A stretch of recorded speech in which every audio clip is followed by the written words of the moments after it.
to Just Ask Mrs. Hurlbut. This is episode 34, and our topic today is obstacles. And my little helper today is Lucy. Shocker. Hi, Lucy. Hi. My dependable. Your old faithful. My old faithful, yes. Hi, Lucy. Hi, Mom. How are you?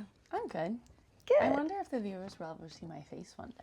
I know. I haven't decided how to do that because I'm willing to show other faces. I'm trying not to show my family's faces. Oh, that works for me. Okay. Listen, if I didn't have to show my face, I wouldn't show my face. Too bad. So, today our topic is obstacles, and you might be wondering, what in the world would we have to say about obstacles? Well, we all know what they are, but there's a couple different ways to look at them. So I'm hoping these questions are going to point us in that direction. Yeah, obstacles is a pretty Broad title. No, yes. For what these questions are. Oh, okay. Yeah. Well, I am going to say a couple things before we start. One is there are two kinds of obstacles. Ones that we have control over, others that we don't have control over. And then how we approach them depends on whether or not they were a valuable experience. From the beginnings of prevention and preparedness all the way to the end, which is the growth and the learning and everything in between. So let's see what comes up. And if I don't hear what I want to hear, I'll follow up with stuff. But Okay. All right. First question. How do I prevent bad things from happening to me? well, that goes back to the control and no control. Sometimes you can't prevent bad things from happening. The only thing you can do is do your best to avoid or prepare. So let's talk about something that's out of your control. Something bad that happened to me that was completely out of my control, that was really life-changing, was the 1994 earthquake in LA. And that shook me to my core, literally and figuratively. Had zero control over it. But looking back at the month or 2 months or 3 months of struggles that I had, I'm realizing now there's so many different ways I could have handled it. I could have been better prepared, both physically with my house and emotionally and mentally. And I also could have, there's something I could have avoided, but I certainly could have avoided the trauma that I suffered afterwards had I been more prepared. I think that I'm prepared now in ways I never was. I was much younger then, and I had just had a baby. Yeah. So I'm sure there was postpartum in there, but that's the out of control. For the viewers watching, it wasn't just a little earthquake. It was the Northridge earthquake. It was the biggie. And I've never known the feeling of my life being in jeopardy, or the life of my family being in jeopardy like I did that day. If the same thing happened today, it would be a very different experience because I have learned so much. So bad things are going to happen. Some are in your control, some are not in your control. The ones that aren't in your control, the best you can do is get informed, be prepared, avoid however you can avoid. Yeah. But then there's a lot of things that are in your control that are bad. And so if you're, again, go back to the beginning, if you're actively avoiding whether it be a common cold or an injury to your body. So be mindful when you're working out, when you're riding your bike, when you're driving your car. Be very, like when I taught you guys all to drive, it was like, make sure you recognize all the other drivers around you and know that there's a good chance that They don't know what they're doing. Let's just assume that no one knows what they're doing, so you're the only one who does. So you better be focused, and you better be in control and intentional in your driving. So that's the preventative side. So how do you prevent bad things from happening? Live as healthy a lifestyle as you can. Sleep well so that your alertness is optimal. Watch your diet. Take good care of yourself so that you are avoiding the things that later might not be in your control. But avoiding bad things, it depends on whether we're talking about things in your control or out of your control. But the best you can do is be prepared. There's only so much you can avoid, but be prepared. Yeah. And I think just a overall answer is also just like set yourself up for success as much as possible. Like, And don't put yourself in the obvious situations. right. But that requires forethought. Yeah. That's where the intentionality comes in. Yeah, I remember, well, I shouldn't tell you all these stories, but I remember ending up in a stranger's car with a bunch of friends in high school. And it wasn't until we were halfway down the road, I was like, we should not be in this car. Fortunately, it all turned out Yeah, but it's fine, so but it could easily have not. And I remember thinking, shame on us for even thinking that this was a good idea. Yeah. But then we didn't think it through. We just saw cute boys. Yeah. And they said, we're going to a party. Yeah. So don't do that.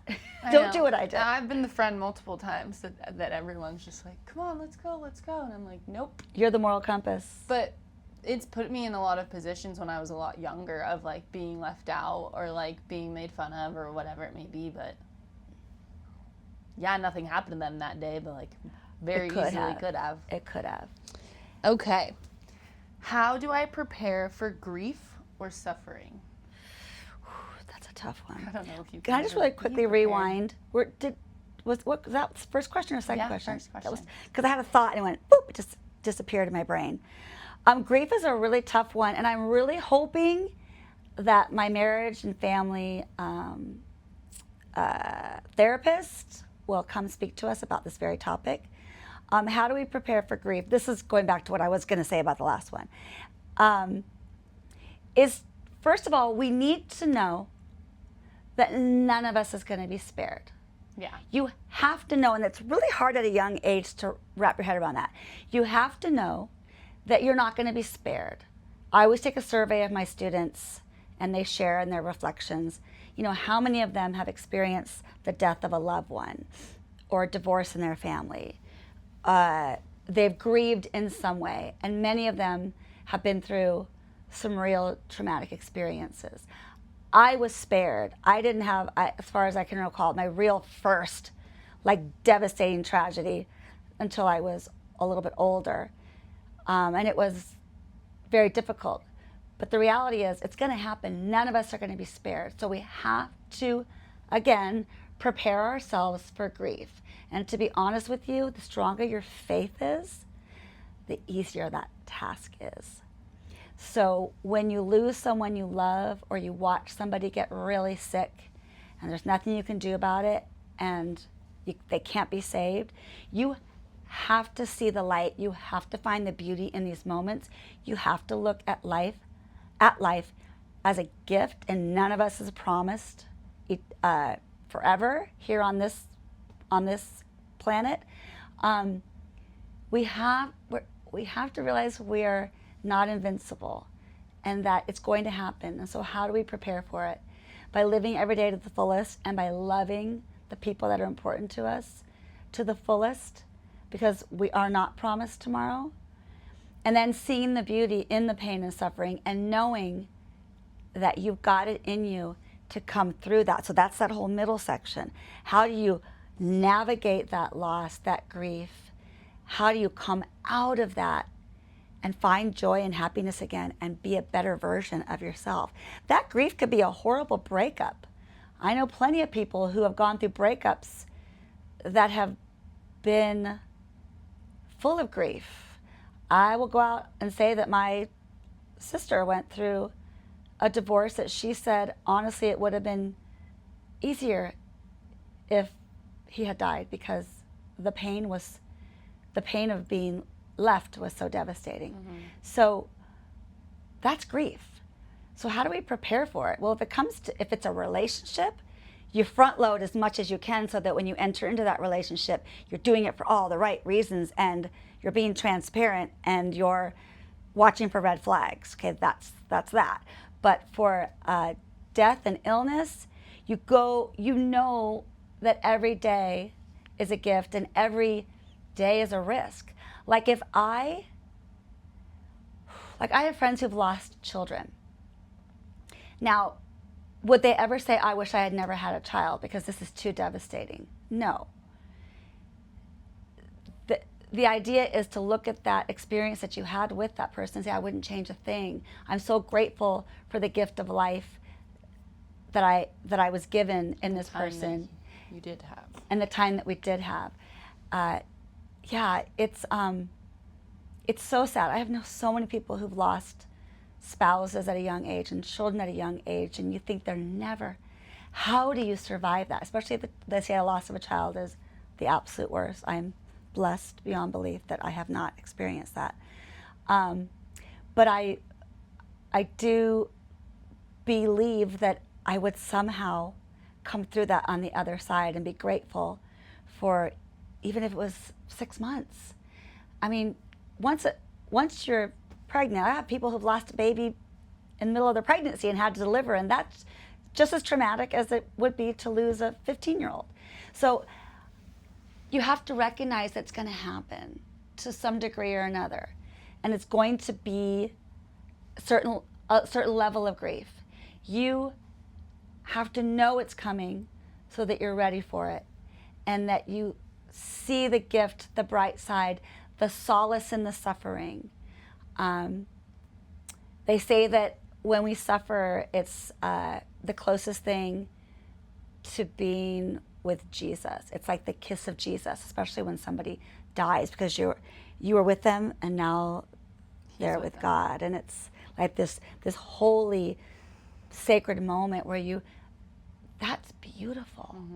So so hard, but you got to find the beauty, and there's so much beauty. I have people who are grieving beyond words right now, and I'm constantly asking them, did you see the beauty in today? Yeah, I realized I got to spend extra time with my husband today because I didn't have to work. And now we've got somebody here to help him, so I'm just going to sit and be with him. And that's a gift. So you have to find the joy, you have to find the gift in the grief, and you have to be prepared for it. Try not to be blindsided, as hard as that might be. This is a tough one, and I'm hoping that my friend will come back and really would speak as a professional. A little direct answer would also be like, have the right tools, like choose the right support system. Don't be oblivious to strong emotions, feel things deeply. And that's all part of the front loading. That's way over here. But that way, when the big life things come, it's you have people, you have the right people to lean on, like do the work in your life before. And plan for it. Like a married couple should talk about death and what it will look like when one of them's gone, and what their wishes are, and are we prepared for it? My mother is the queen of that. She's so practical. She's like, okay, so when we die, you're gonna get this, and you're in charge of this, and we already know where we're gonna be buried, and I'm sure by the time she dies, she will have her funeral planned. I know I will. Like that's my thing. So that's my thing. So yeah, and if you believe that heaven awaits you, you're celebrating. It's your loss, but they win. The people that die, if we're talking about death, the people who die, they find eternal life.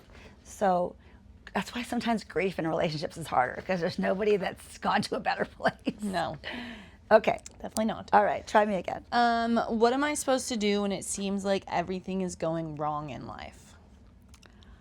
I feel like that answer could be similar, of just like find the blessings. Find the blessing. So the truth of the matter is not everything is going wrong. Boy, I'd like to think even a homeless person on the street is going to tell you that there's beauty in their day. Like, we can all find it. So I think when someone says that, I think you need to change your attitude. That's a glass half empty. Can you change your attitude to a glass half full? The only way to do that is to make a list of your burdens and your blessings. And I always say that your blessings should and will outnumber your burdens if you're really counting them, because oftentimes the burdens are the blessings. So when things are going wrong, you need to step back and say, is this a sign? Is someone trying to tell me something? Because, I mean, that's how God communicates with us, is through our experiences and the people in our lives. Like, how how do I get past this? How do I see what's good in here? And oftentimes you don't see it till after the fact, and that's fine, but look for it because it's there. I used to call it the donkey in the road. Why is everything going wrong? Why am I being held up this way or that way? And then you realize in retrospect, oh my gosh, if that hadn't happened, this wonderful thing hadn't happened. I look at Gus, right? I had a miscarriage before I had my fourth child, and I wouldn't have had him. He would never have happened had I not had that experience. And I think about that all the time. yeah, and everybody I know, most people I know, that'd be another topic. Miscarriage is very common, 1 in 10 pregnancies. Almost everybody I know has had that experience. But it changes the trajectory. It's devastating. It changes the trajectory of everything. Of Like, I everything. might not have happened, but it's like, even if I did, like, my best friend wouldn't be Gus. Oh, shout out to Gus. Be some other lame kid. But yeah, if you look at it as the glass half full, and you recognize beauty in the moments, and you stack up those burdens next to your blessings. If you're doing it right, your blessings are going to outnumber them. If you're really doing it right, and that means rethinking that burden, because they're blessings in disguise. I think you kind of answered the next one, but it's, how do I find happiness again after I experience loss? Okay, so that's that obstacle channel, right? You've got your avoidance, you've got your preparedness, and now you're in it. Here it is. And the question was, how do I get through it? How do I find happiness? Okay, so when something happens, and let's say worst case scenario, you get a diagnosis, and you're like, oh man, this is bad news. And you can either respond with hope or despair. And despair is woe is me, doom and gloom. But hope is, I'm going to take this on, I'm going to roll up my sleeves, I'm going to take this on, and I'm going to embrace this as my reality.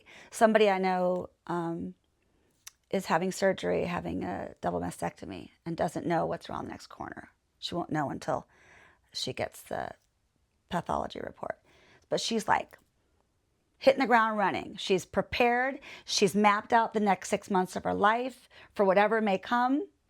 And it's now her full-time job. And she's surrounded by a beautiful family who's supporting her. Take a leave of absence from work. Do what you got to do. Get through it. We don't know what the other side of that's going to look like. You can be hopeful. Always hope for the best, but plan for the worst. And get yourself through it. How do you get past that to happiness again? It depends on how you did all this and where your faith is and where your priorities are and how full that glass is. It kind of goes back to the other question. I have a friend who lost her husband after several years Of cancer. I have several friends who've lost after several years, but this one in particular, I have watched the evolution of her experience from diagnosis to treatment to hospice to death, and now she's just had her anniversary of his passing. So and start to finish, 5 that was like a years? 10-year process. yeah. And to see the way she lights up a room when she walks in it, she loves to be a part of everything that we do, whether it's with couples or not. The joy and the happiness that she's found. Yes, we just celebrated the anniversary of her husband's passing, and yes, there were tears and raised glasses, and we watched some cute videos of him. But she looks at that now and says, I have gotten through the storm. I have found joy and happiness. It's not the joy and happiness that I thought I was going to have. I had it for those 25 years, and now it looks completely different. It doesn't mean that grief goes away. It just makes a home in your heart, and you learn to live with it and find happiness in spite of it, or even With it. through it. Yeah, with it. And you know that the person that you've lost this is all they've ever wanted for you. So how do you get through it? You've got to open up your eyes to a bigger picture and know that this is where you're meant to be right now. And so your job is to find your way through it and to look for happiness afterwards. We just did a happiness interview with my students, and they interviewed people who they perceived as happy. And some of them had been through horrible life changes, loss of a child, loss of a loved spouse, divorce, loss of a job, loss of a home, a house burning down in a fire, like you name it.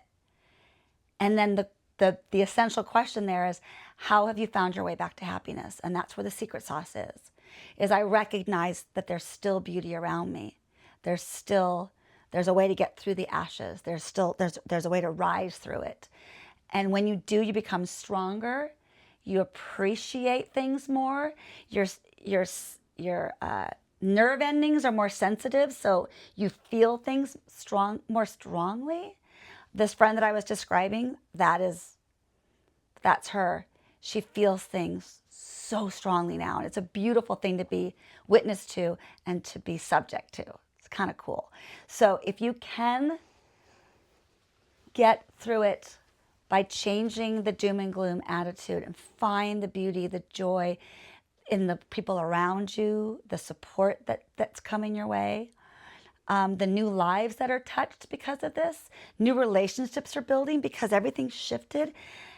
This is when people become nurses because they fell in love with their care team when they were being treated. I have a friend who got involved in hospice because she was so moved by the nurses who took care of her parents. She volunteered her time. That's the beauty. You just have to be open to it and recognize it because it's there. And when you do, you find your way back to joy and happiness. I think also you did touch a lot on loss of life, but if I could throw in my 2 cents of finding happiness after maybe loss of a relationship, friendship, like whatever that may be, I think that doing the things that made you happy before, just do them because you have to, and eventually like you will find happiness in them again. Because you have to find your way back to yourself first before you can ever let somebody else into your heart. You have to find yourself. You have to find your joy and not be dependent upon somebody else for that happiness. Yeah, that's really hard to do, and we've seen it. Coming back from a really difficult breakup, when you're in it, and someone like me says, I promise you in a year, this will look very different. People tend not to want to hear that. I think I just mentioned that in the last episode. People don't tend to want to hear that. But when the year comes and goes, you suddenly realize, oh, time is a powerful thing. Finding your way back to you is essential. Yeah. So that you can start fresh. And if you never knew love of self before this relationship, this is your opportunity to do that. Take the time you need to heal and love yourself and surround yourself with people who love you for who you are. Okay, final question. Okay. Is it possible to ever believe in myself after failure? Oh. So I sort of touched on that, but failure is, yes! Oh my gosh. Yeah, I'm like, first of all, there's an obvious answer. Yes is the obvious answer. But here's the thing about failure. Everybody poo-poos it.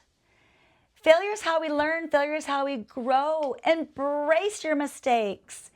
Embrace failure. I know it's hard in the moment. I don't know, failure is losing a game and letting your team down because it was your fault the game was lost. Or not getting into the school you wanted. Or maybe it's literally you failed a test that you studied for. If you don't take the time to recognize that as a learning opportunity, then it is a failure. I think, and I also think that believe can go hand in hand with trusting yourself.